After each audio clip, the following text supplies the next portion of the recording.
EU nations have come under fire as Home Secretary Priti Patel blasted member states for continuing to frustrate common immigration policies. The European Union has faced widespread criticism and demands to reform its internal immigration policy, the Dublin Regulation. Home Secretary Priti Patel claimed attempts from the UK to return immigrants to the continent have often been frustrated because of legal barriers from member states. Speaking at the Blue Collar Conservatism Conference in Keighley, Ms. Patel said, "This year alone, so far, we've returned 210 people. We have 1,000 people of whom we have Eurodac information, where we're actively working with European countries to return them.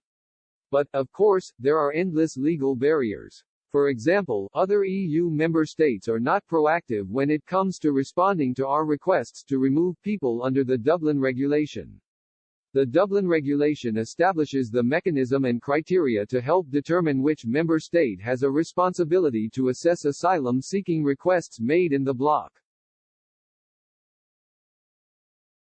The UK has long demanded a complete reform of the system, with the UK government welcoming Brexit as an opportunity for the country to create a new immigration policy independent from EU rules. Ms. Patel continued, "We have EU states themselves not following the European Union's Dublin Regulation and not taking back people who have been deemed to be found coming through those countries in the first place. There's a lot of work taking place there. That's not just the Home Office, that's with the Foreign and Commonwealth Office as well. And then, of course, there are legal frustrations that we have." The migration crisis that begun in the early 2010s has highlighted the division among member states when it comes to receiving asylum seekers and immigrants arriving in the bloc.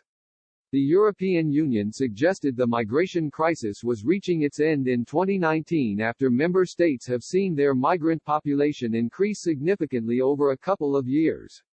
Germany accepted over 1 million refugees and asylum seekers under the EU's relocation system, followed by Italy and Sweden.